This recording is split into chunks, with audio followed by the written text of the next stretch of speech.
Magandang gabi po. Luzon, Visayas, and Mindanao. Milyong-milyong miyembro ng Iglesia ni Cristo o INC ang nagtipon sa iba't ibang panig ng bansa para sa tinawag nitong Rally for Peace. Wala umano itong halong politika ayon sa INC na nauna na ring nagsabing pagsuporta ito sa pahayag ni Pangulong Bongbong Marcos laban sa pag-impeach kay Vice President Sara Duterte. Dinaluhan din ng ilang mambabatas at mga kaalyado ng mga Duterte ang isa sa mga pagtitipon. Ang sitwasyon sa Quirino Grandstand sa Maynila, tinutukan live ni Chino Gaston. Chino! Mel, Emil, Vicky, sa huling tala ng pulisya, umabot sa mahigit 1.5 million ang crowd estimate sa National Peace Rally ng Iglesia ni Cristo dito sa lungsod ng Maynila.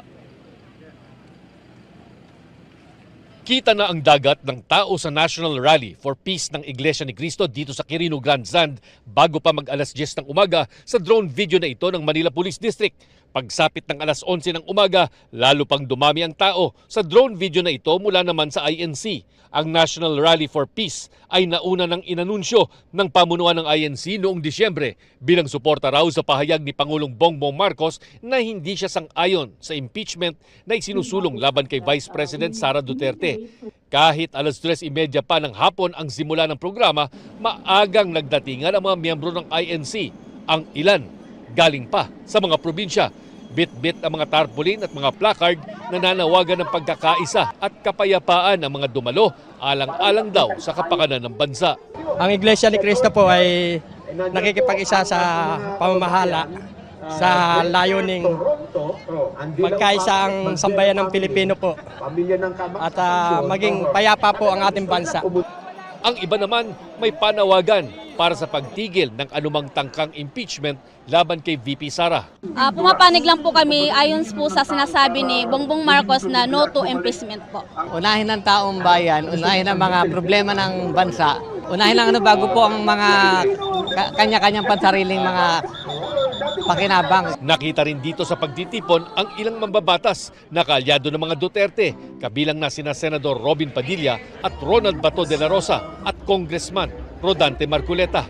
Naroon din si Senador Francis Tolentino. Sabi ng pamunuan ng INC, walang halong politika ang pagtitipon, bagamat hindi nila pipigilan ang sinumang nais na makilahok. Dahil sa pagtitipon, walang pasok sa eskwela at mga opisina sa lungsod ng Maynila, Pasay at Quezon City ngayong araw. Ilang kalsada rin sa Maynila ang isinara. Mula Espanya Boulevard, tukod na ang traffic mag-alas 9 ng umaga dahil sa dami ng mga sasakyang papunta sa Quirino Grandstand. Pinayagan ng mga bus at sasakyan na mag-park sa gilid ng kalsada hanggang sa pagtawid ng Quiapo Bridge at sa panulukan ng Rojas Boulevard.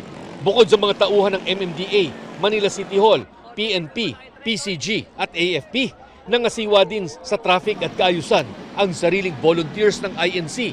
May mga volunteer emergency medical personnel din at libreng pabigay ng mga tubig at pagkain.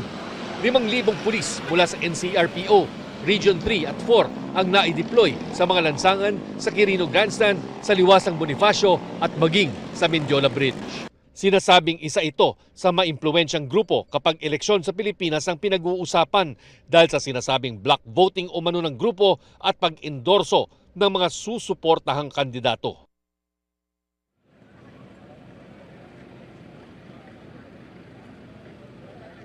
Sa programa kaninang hapon, ipinunto ng mga opisyal ng INC ang kahalagahan ng pagkakaisa para sa bansa. Nagpaalala rin sila sa tungkulin ng mga nasa posisyon ng kapangyarihan na maglingkod para sa kapakanan ng mamamayan at hindi para sa pansariling interes.